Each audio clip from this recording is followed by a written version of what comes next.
nze ku musalaba kyewagobiko okusobya kwange kandi sirina kyenyinza kusasula wabula okwagala kwokka sirina kyenyinza kusasula wabula okwagala njagala nkwagale sennina mu bulamu nga nkitegeeza eyonna sala yange saba nkwagale yangutikiriza kukwagala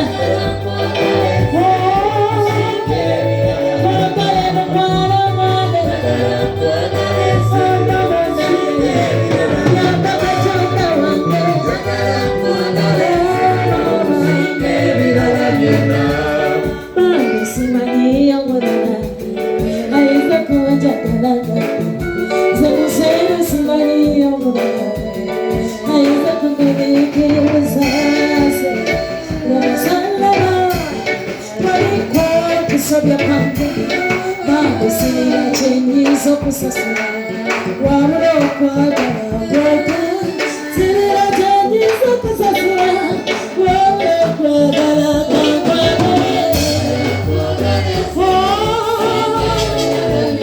kikiriza Mukama yamba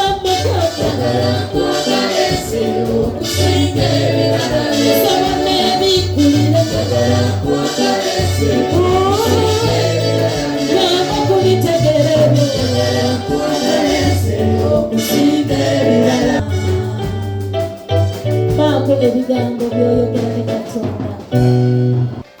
Budde mu Christian Fellowship tusangibwa Butera. She's from Christian Fellowship Butera. Ndi musanyufu okubeera wano mu Dembe Christian Center. And she's glad to be in Dembe Christian Center.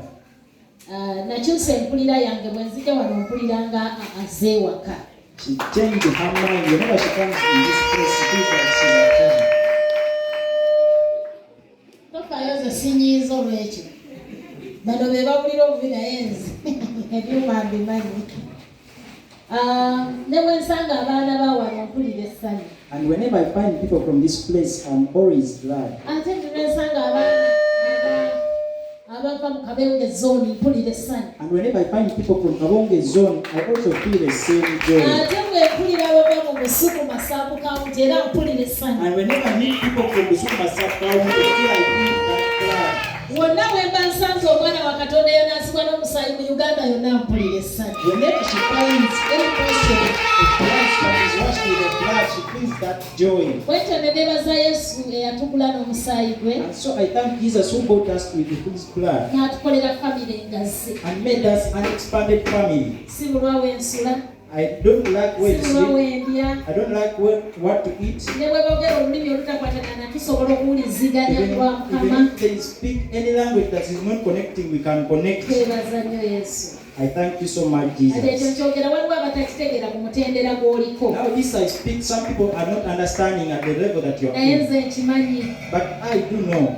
Emabega emyaka ng'esatu emabega Almost 3 years ago, nagenda e Kapchorwa.